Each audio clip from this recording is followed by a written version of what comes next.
आदरणीय अध्यक्ष जी, आज का ये दिवस लोकतंत्र की एक महान परंपरा का महत्वपूर्ण दिवस है।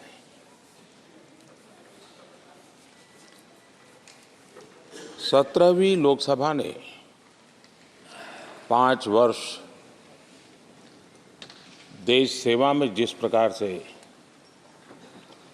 अनेकविध महत्वपूर्ण निर्णय किए, अनेक चुनौतियों को सबने अपने सामर्थ्य से देश को उचित दिशा देने का प्रयास,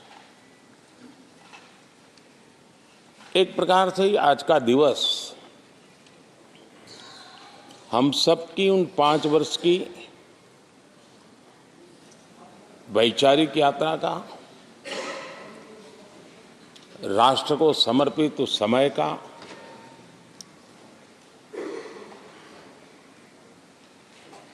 देश को फिर से एक बार अपने संकल्पों को राष्ट्र के चरणों में समर्पित करना ये अवसर है।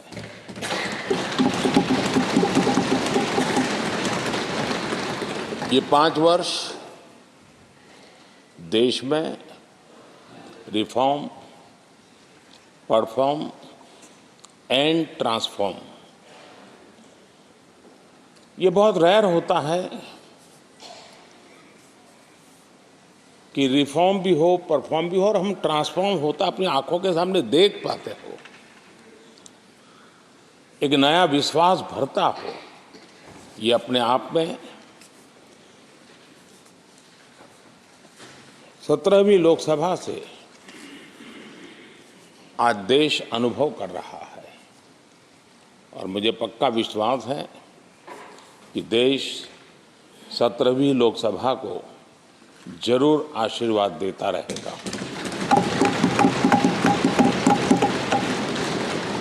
इन सारी प्रक्रियाओं में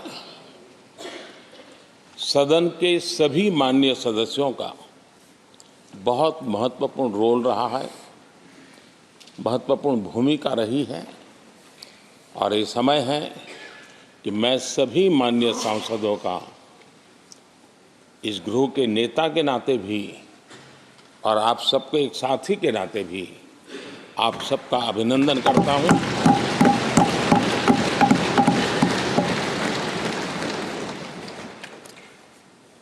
विशेष रूप में आदरणीय अध्यक्ष जी, मैं आपके प्रति भी हृदय से बहुत बहुत आभार व्यक्त करता हूं।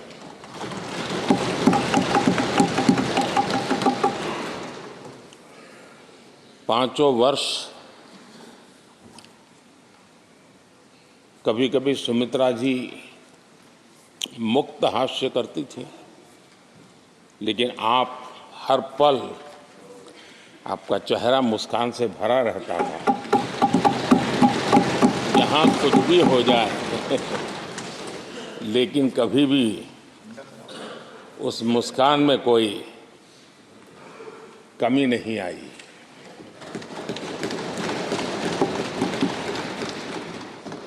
अनेकविध परिस्थितियों में आपने बहुत ही संतुलित भाव से और सच्चे अर्थ में निष्पक्ष भाव से इस सदन का मार्गदर्शन किया, सदन का नेतृत्व किया।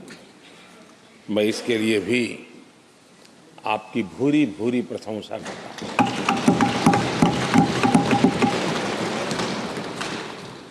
आक्रोश के पल भी आए, आरोप के भी पल आए, लेकिन आपने पूरे धैर्य के साथ इन सभी स्थितियों को संभालते हुए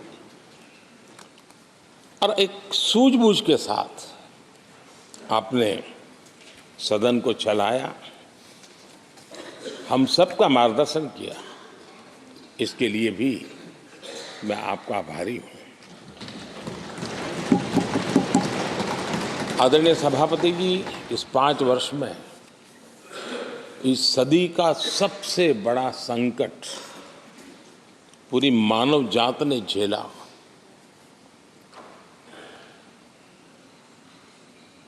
कौन बचेगा, कौन बच पाएगा, कोई किसी को बचा सकता है कि नहीं बचा सकता, ऐसी वो अवस्था थी। ऐसे में सदन में आना, ये भी अपना घर छोड़ के निकलना, ये भी संकट का काल था। उसके बाद भी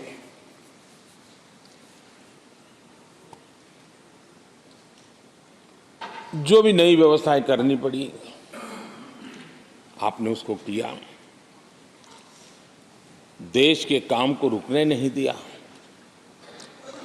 सदन की गरिमा भी बनी रहे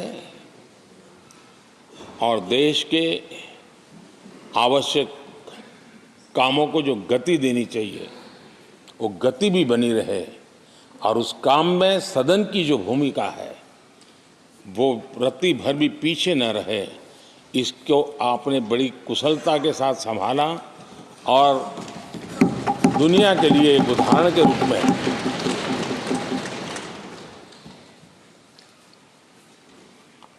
आदरणीय सभापति जी, मैं माननीय सांसदों का भी इस बात के लिए आज एक बार आभार व्यक्त करना चाहता हूं कि उस कालखंड में देश की आवश्यकताओं को देखते हुए सांसद निधि छोड़ने का प्रस्ताव माननीय सांसदों के सामने रखा और एक पल के विलंब के बिना सभी माननीय सांसदों ने सांसद निधि से मुक्त। इतना ही नहीं, एक देशवासियों को पॉजिटिव मैसेज देने के लिए अपने आचरण से समाज को एक विश्वास देने के लिए सांसदों ने अपनी सैलरी में से 30% कटौती का निर्णय सबने खुद ने किया, ताकि देश को भी विश्वास हुआ कि ये सबसे पहले छोड़ने वाले लोग हैं। और आदरणीय सभापति जी, हम सभी सांसद बिना कारण साल में 2 बार हिंदुस्तान के मीडिया के किसी न किसी कोने में गाली खाते रहते थे कि ये सांसदों को इतना मिलता है और कैंटीन में इतने में खाते हैं, बाहर इतने में मिलता है, कैंटीन में इतने में मिलता है, बाहर यानी पता नहीं बाहर लोग तो लिए जाते थे। आपने निर्णय किया सबके लिए समान रेट होंगे कैंटीन में, और सांसदों ने कभी भी विरोध नहीं किया, शिकायत भी नहीं की, और सभी सांसदों की बिना कारण इतनी फजेत करने वाले लोग मजे लेते थे, उससे हम सबको आपने बचा लिया। इसके लिए भी मैं आपका आभार व्यक्त करता हूं। आदरणीय सभापति जी, ये बात सही है कि हमारे कई लोकसभा के, चाहे 17वीं हो, 16वीं हो, 15वीं हो, संसद का नया भवन होना चाहिए, इसकी चर्चा सबने की, सामूहिक रूप से की, एक स्वर से की, लेकिन निर्णय नहीं होता था। ये आपका नेतृत्व है जिसने निर्णय किया, चीज़ों को आगे बढ़ाया, सरकार के साथ अनेक मीटिंगें की, और उसी का परिणाम है कि आज देश को ये नया संसद भवन प्राप्त हुआ है। आदरणीय सभापति जी, एक संसद के नए भवन में एक विरासत का अंश और जो आज़ादी की पहली पल थी उसको जीवंत रखने का हमेशा हमेशा हमारे मार्गदर्शक रूप में ये सेंगोल को यहाँ स्थापित करने का काम, और अब प्रतिवर्ष उसको सेरेमोनियल इवेंट के रूप में उसको हिस्सा बनाने का एक बहुत बड़ा काम आपके नेतृत्व में हुआ है, जो भारत की आने वाली पीढ़ियों को हमेशा हमेशा हमें आज़ादी के उस प्रथम पल के साथ जोड़ के रखेगा, और आज़ादी की वो पल क्यों थी हमें वो याद रहेगा, तो देश को आगे ले जाने की वो प्रेरणा भी बनी रहेगी। उस पवित्र काम को आपने किया है। आदरणीय सभापति जी, ये भी सही है कि इस कालखंड में G20 की अध्यक्षता का भारत को मिली। भारत को बहुत सम्मान मिला।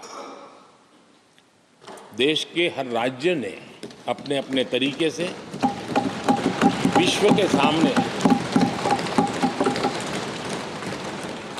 भारत का सामर्थ्य और अपने राज्य की पहचान बखूबी प्रस्तुत की, जिसका प्रभाव आज भी विश्व के मन पर है। उसके साथ आपके नेतृत्व में G20 की तरह P20 का जो सम्मेलन हुआ और विश्व के अनेक देशों के स्पीकर्स यहाँ आए, और मदर ऑफ डेमोक्रेसी भारत किस महान परंपरा को लेकर के, किस डेमोक्रेटिक वैल्यूज को लेकर के सदियों से हम आगे बढ़े हैं। व्यवस्थाएं बदली होगी, लेकिन डेमोक्रेटिक मन भारत का हमेशा बना रहा है। उस बात को आपने विश्व के स्पीकर्स के सामने बखूबी प्रस्तुत की, और भारत को लोकतांत्रिक व्यवस्थाओं में भी एक प्रतिष्ठा प्राप्त कराने का काम आपके नेतृत्व में हुआ। आदरणीय सभापति जी, मैं एक बात के लिए आपका विशेष अभिनंदन करना चाहता हूं।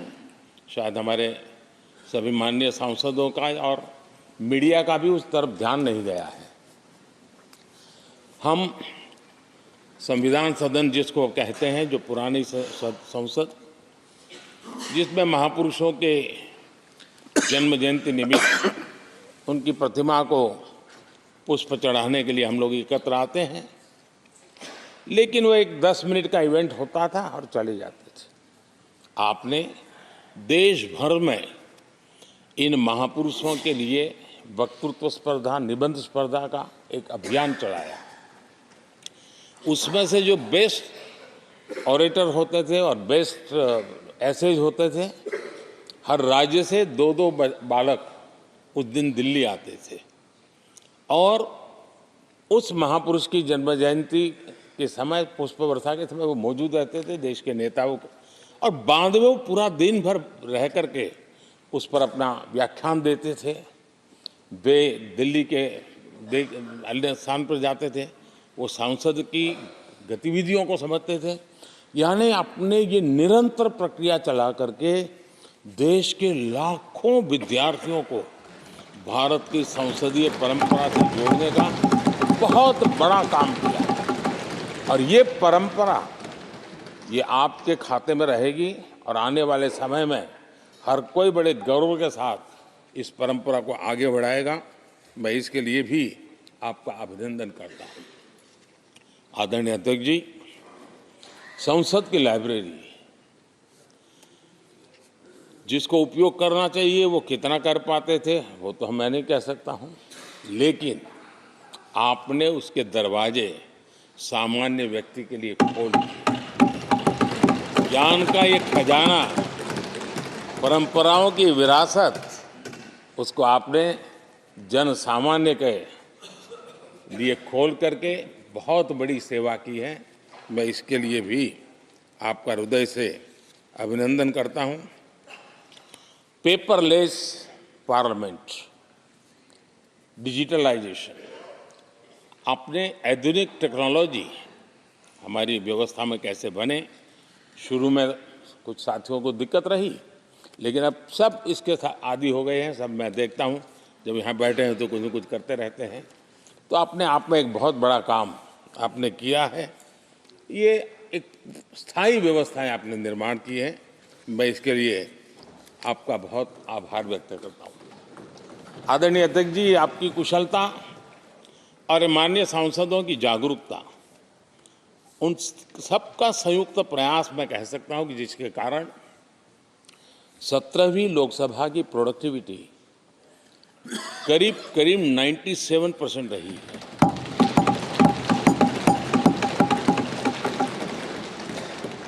97% प्रोडक्टिविटी अपने आप में प्रसन्नता का विषय है, लेकिन मुझे विश्वास है कि आज जब 17वीं लोकसभा की हम समाप्ति की तरफ बढ़ रहे हैं, तब एक संकल्प लेकर के 18वीं लोकसभा प्रारंभ होगी कि हम हमेशा 100% से ज़्यादा प्रोडक्टिव वाली हमारी कार्यवाही करेंगे और उसमें भी 7 सत्र 100% से भी ज़्यादा प्रोडक्टिविटी वाले रहेंगे। ये भी, और मैंने देखा आपने रात रात बैठ करके भी हर सांसदों के मन की बात को आपने सरकार के ध्यान में लाने का भरपूर प्रयास किया। मैं इन सफलता के लिए सभी माननीय सांसदों का और सभी फ्लोर लीडर्स का भी हृदय से आभार और अभिनंदन व्यक्त करता हूं। पहले सत्र में, 17वीं लोकसभा के पहले सत्र में दोनों सदन ने 30 विधेयक पारित किए थे। ये अपने आप में रिकॉर्ड है।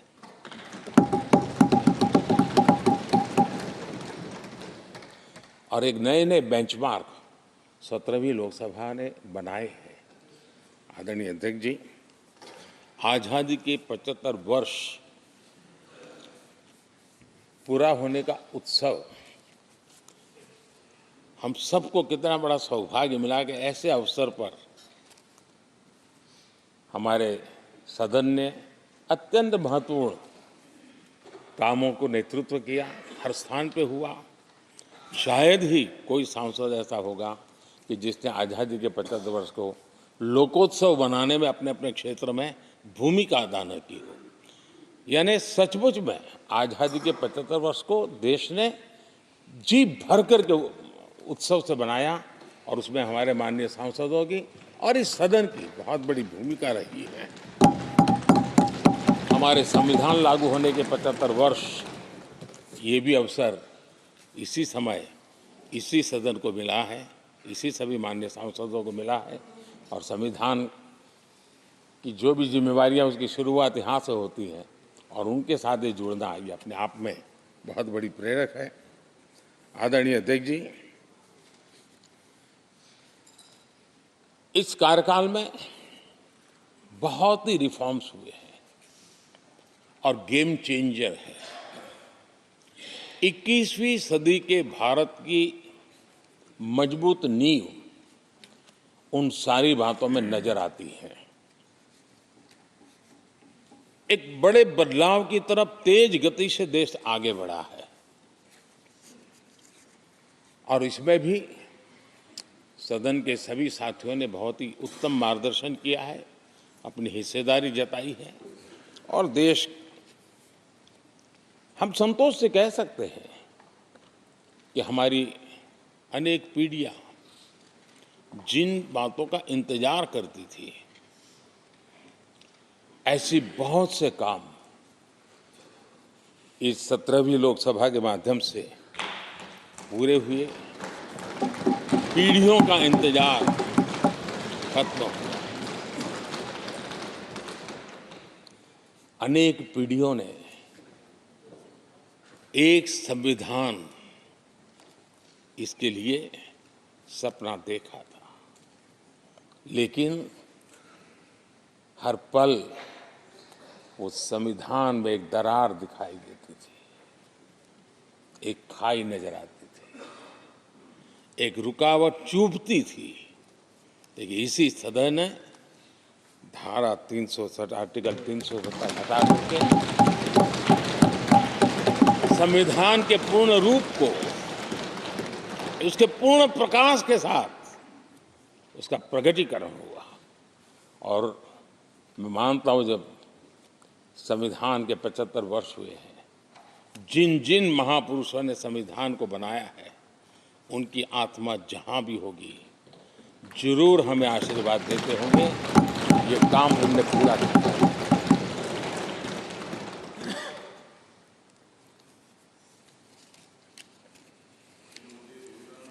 कश्मीर के भी जम्मू कश्मीर के लोगों को सामाजिक न्याय से वंचित रखा गया था। आज हमें संतोष है कि सामाजिक न्याय का जो हमारा कमिटमेंट है वो हमारे जम्मू कश्मीर के भाई बहनों को भी पहुंचा करके हम आज एक संतोष की अनुभूति कर रहे हैं।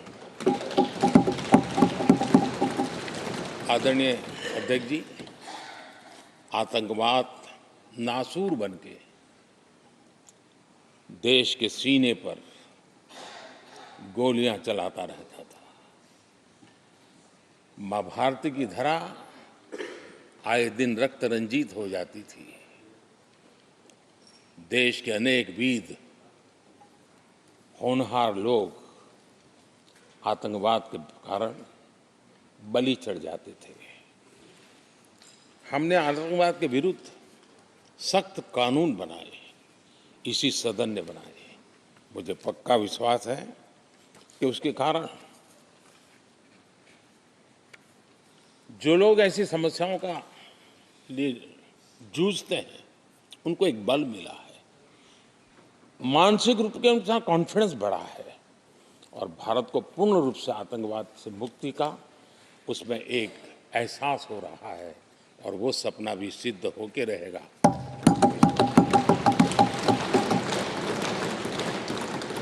हम 75 साल तक अंग्रेजों की दी हुई दंड संहिता में जीते रहे। हम गर्व से कहेंगे, देश को, नई पीढ़ी को कहेंगे, आप अपने पोते पोती को कह सकेंगे गर्व से कि देश 75 साल भले दंड संहिता में जिया, लेकिन अब आने वाली पीढ़ी न्याय संहिता में जिएगी और यही सच्चा लोकतंत्र है। आदरणीय अध्यक्ष जी, मैं आपका एक बात के लिए और अभिनंदन करना चाहूंगा कि नया सदन, इसकी भव्यता वगैरह तो है ही, लेकिन उसका प्रारंभ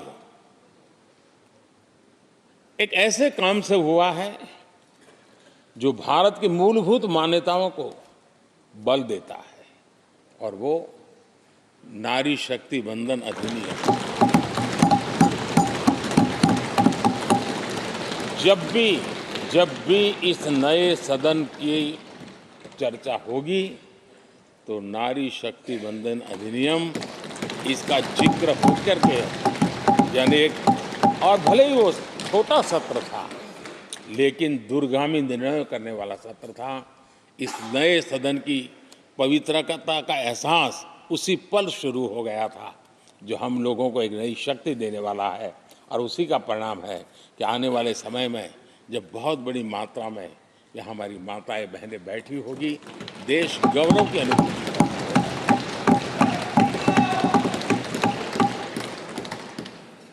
3 तलाक कितने उतार चढ़ाव से हमारी मुस्लिम बहनें इंतजार कर रही थी। अदालतों ने उनके पक्ष में निर्णय किए थे, लेकिन वो हक उनको प्राप्त नहीं हो रहा था। मजबूरियों से गुजारा करना पड़ रहा था।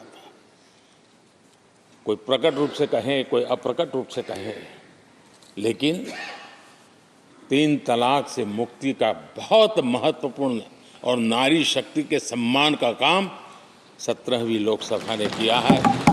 सभी माननीय सांसद, उनके विचार कुछ भी रहे हो, उनका निर्णय कुछ भी रहा हो, लेकिन कभी न कभी तो कहेंगे कि हाँ, इन बेटियों को न्याय देने का काम भी करने के समय हम वहाँ मौजूद हैं। पीढ़ियों से होता यह न्याय हमने पूरा किया है और वो बहनें हमें आशीर्वाद दे रही है। आदरणीय अध्यक्ष जी, आने वाले 25 वर्ष हमारे देश के लिए बहुत महत्वपूर्ण है। राजनीति की गहमागहमी अपनी जगह पे है, राजनीतिक क्षेत्र के लोगों की अपनी आशा आकांक्षा अपनी जगह पे है, लेकिन देश की अपेक्षा, देश की आकांक्षा, देश का सपना, देश का संकल्प ये बन चुका है। 25 साल वो हैं जो देश इच्छित परिणाम प्राप्त करके रहेगा।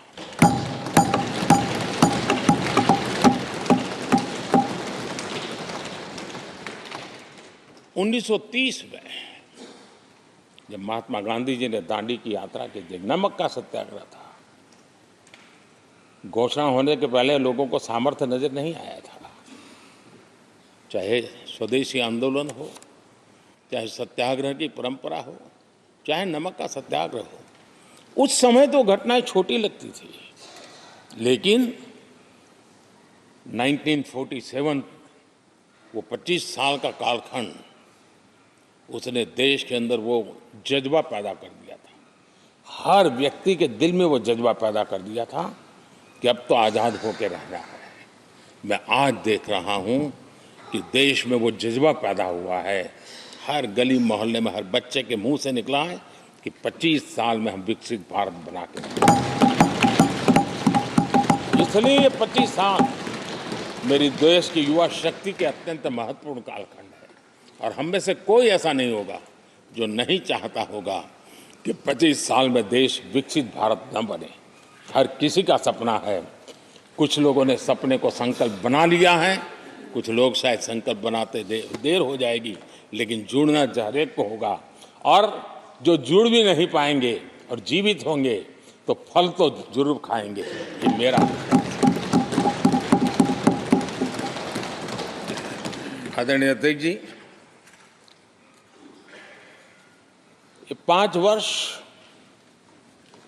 युवाओं के लिए बहुत ही ऐतिहासिक कानून भी बने हैं। व्यवस्था में पारदर्शिता लाकर युवाओं को नए मौके दिए गए हैं। पेपर लीक जैसी समस्या जो हमारे युवाओं को चिंतित करती थी, हमने बहुत ही कठोर कानून बनाया है ताकि उनके मन में जो सवाल या निशान था और उनको व्यवस्था के प्रति उनका गुस्सा था, उसको एड्रेस करने का सभी माननीय सांसदों ने देश के युवाओं के मन के भाव को समझ करके बहुत ही महत्वपूर्ण निर्णय किया है। आदरणीय अध्यक्ष जी, ये बात सही है कि कोई भी मानव जात अनुसंधान के बिना आगे नहीं बढ़ सकती है।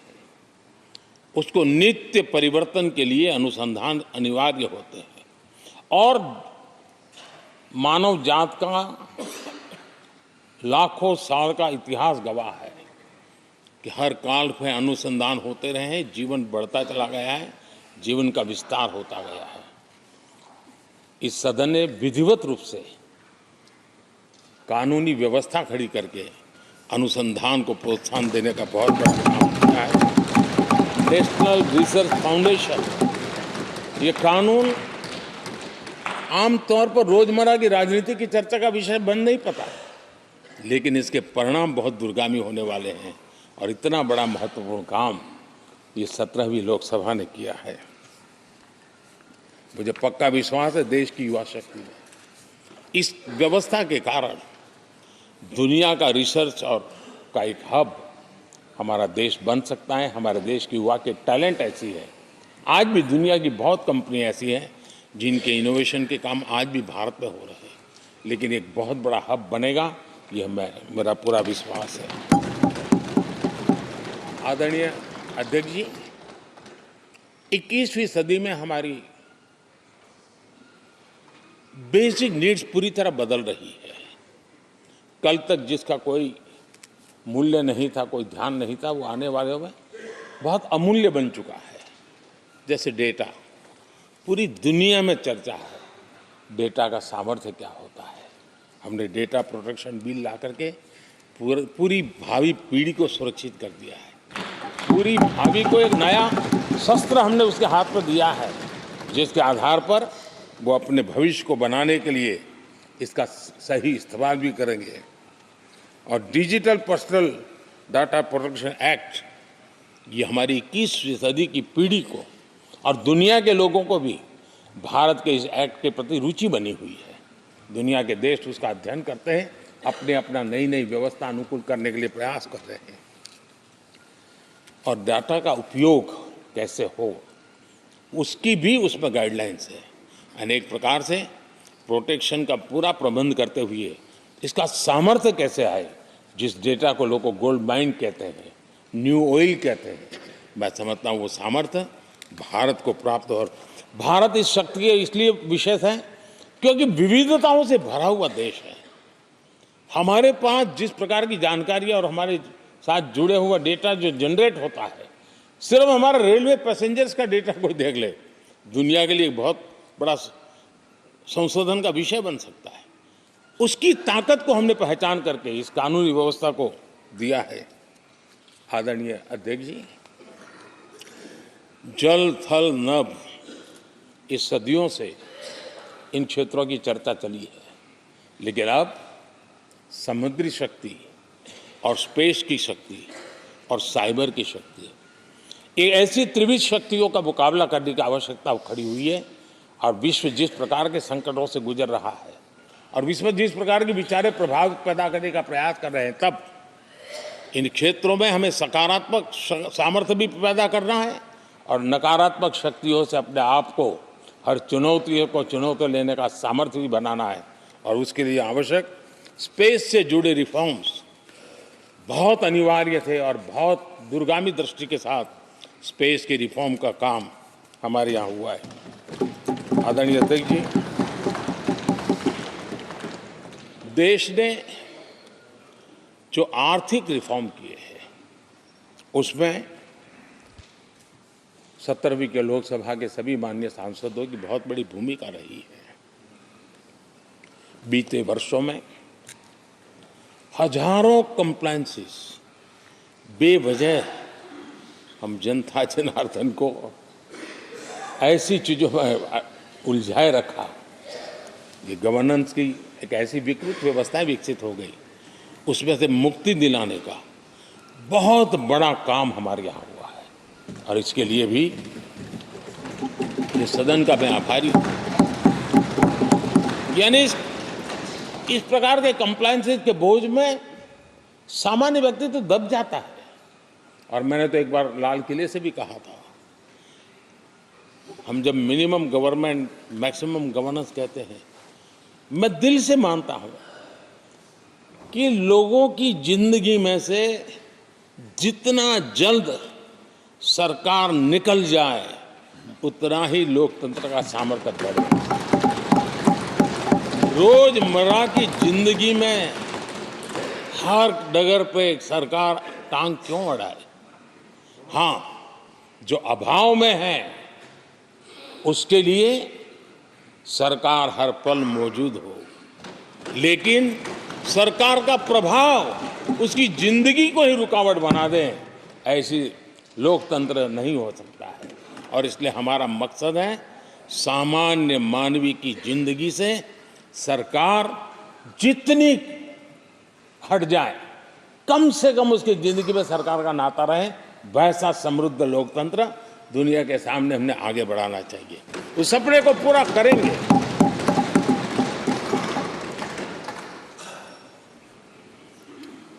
आदरणीय अध्यक्ष जी, companies act, limited liability partnership act, 60 से अधिक गैर जरूरी कानूनों को हमने हटाया है। ईज ऑफ डूइंग बिजनेस, इसके लिए ये बहुत बड़ी आवश्यकता थी, क्योंकि अब देश को आगे बढ़ना है तो बहुत सारी रुकावटों से बाहर आना पड़ेगा। हमारे कई कानून तो ऐसे थे, छोटी छोटे कारणों से जेल में भर दो बस। यहाँ तक कि फैक्ट्री है और उसके शौचालय को 6 महीने में एक बार अगर वाइट वॉश नहीं किया है तो उसके लिए जेल थी, वो कितनी बड़ी कंपनी का मालिक क्यों ना हो।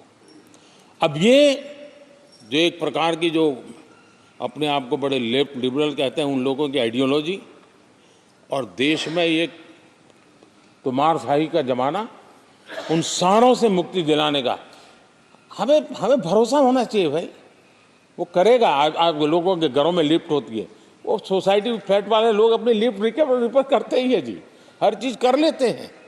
तो ये जो समाज पर, नागरिक पर भरोसा करने का काम, बहुत तेजी से बढ़ाने का काम 17वीं लोकसभा ने किया है।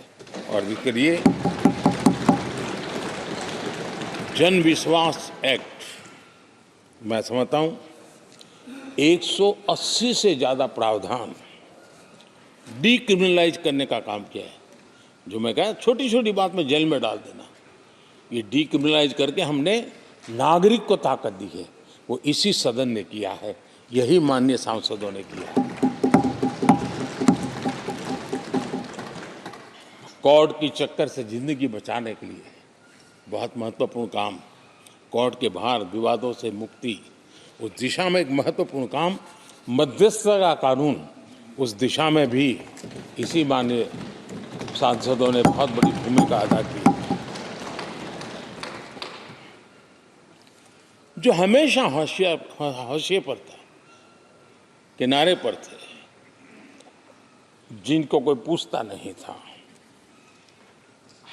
सरकार होने का उनको एहसास हुआ है। हाँ, सरकार है, हम हैं। जब कोविड में मुफ्त इंजेक्शन मिलता था ना, उसको भरोसा होता था, चलिए जान बच गई, सरकार होना का उसको एहसास होता था। और यही तो सामान्य मानवीय की जिंदगी में बहुत आवश्यक होता है। वो असहायता न अनुभव, अब क्या होगा, ये स्थिति पैदा नहीं होनी चाहिए। ट्रांसजेंडर समुदाय अपमानित महसूस करता था, और जब बार बार वो अपमानित होता था तो उसके अंदर भी विकृतियों की संभावनाएं बढ़ती रहती थी, और ऐसे विषयों से सब लोग दूर भागते थे। 17वीं लोकसभा के सभी माननीय सांसदों ने ट्रांसजेंडर्स के प्रति भी संवेदना जताई, और उनके जीवन में भी बेहतरीन जिंदगी बने। और आज दुनिया के अंदर जब भारत ने ट्रांसजेंडर के लिए किए हुए काम हैं, जो निर्णय किए, इसकी चर्चा है दुनिया को बड़ा। जब हम कहते हैं ना, हमारे यहाँ इवन हमारे माता बहनों के लिए प्रेगनेंसी के लिए 26 वीक की डिलीवरी के समय की छुट्टी, दुनिया के समृद्ध देशों को भी आश्चर्य होता है। अच्छा, यानी ये प्रोग्रेसिव निर्णय यहीं पर हुए हैं, इसी 17वीं लोकसभा में हुए हैं। हमने ट्रांसजेंडर को एक पहचान दी है। अब तक करीब 16-17 हज़ार ट्रांसजेंडर को उनका आइडेंटिटी कार्ड दिया गया है, ताकि उनके जीवन को। और मैंने देखा अब तो मुद्रा योजना से पैसे लेकर के छोटा मोटा वो बिजनेस करने लगी, वो कमाने लगी है। पद्मा अवार्ड हमने ट्रांसजेंडर को दिया है, एक सम्मान की जिंदगी जीने के लिए। सरकार से जुड़ी अनेक योजनाओं का लाभ जो अब तक उनको मिलता नहीं था, मिलना प्रारंभ हुआ है। वो सम्मानीय जिंदगी। आदरणीय अध्यक्ष जी, बहुत विकट काल में हमारा समय गया, क्योंकि 1.5-2 साल कोविड ने हमारे पर बहुत बड़ा दबाव डाला। लेकिन उसके बावजूद भी 17वीं लोकसभा देश के लिए बहुत उपकारक रही है, बहुत अच्छे काम किए हैं।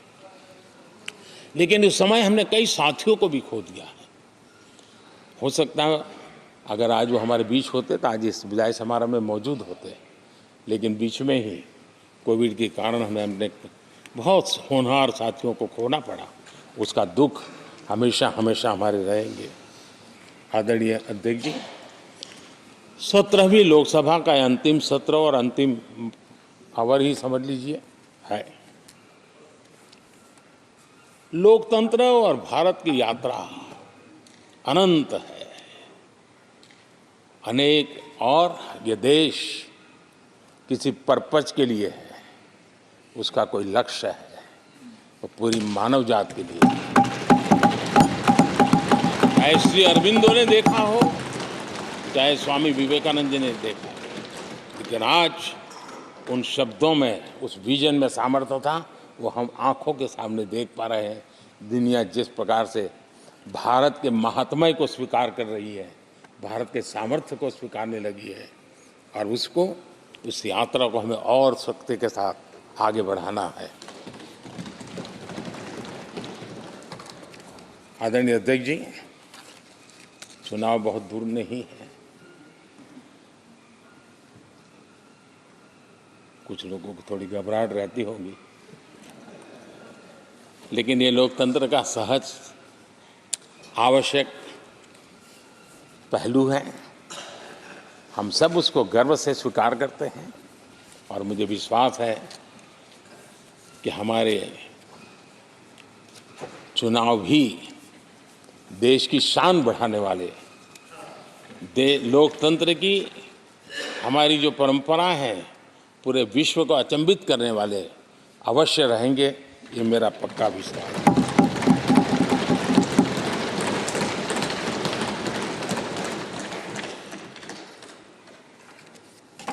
आदरणीय अध्यक्ष जी, मैं सभी माननीय सांसदों का जो सहयोग मिला है, जो निर्णय हम कर पाए हैं, और कभी कभी हमले भी इतने मज़ेदार हुए हैं कि हमारे भीतर की शक्ति भी खिल करके निकली है। और मेरा तो परमात्मा की कृपा रही है कि मुझे जब चुनौती आती है तो ज़रा और आनंद आता है। हर चुनौती को हम सामना कर पाए हैं, बड़े आत्मविश्वास और विश्वास के साथ हम चले हैं। आज राम मंदिर को लेकर के इस सदन ने जो प्रस्ताव पारित किया है, वे देश की भावी पीढ़ी को इस देश के मूल्यों पर गर्व करने की संवैधानिक शक्ति देगा।